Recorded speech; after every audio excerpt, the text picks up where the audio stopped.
Сантяго, взимай си нещата бързо. Хайде, Сантяго. Остави топката. Остави тая тъпа топка.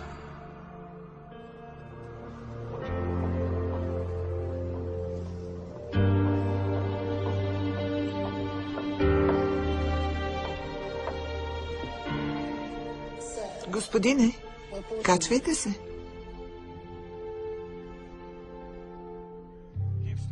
Давайте. Денят ще е дълъг.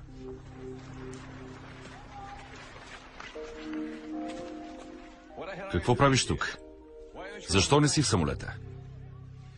Седях на летището и си мислех, че сега поне имам извинение.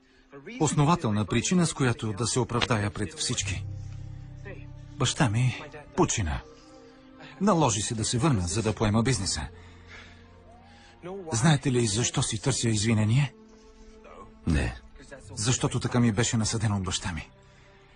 Той ми отне самоувереността. Напълно зачеркна възможността да имам амбиции. Амбиции. Разбирате ли? Да. Не ми е нужно извинение. Единственият човек, който може да ми каже, че не ставам, сте вие. А и дори тогава може да не се съглася с вас.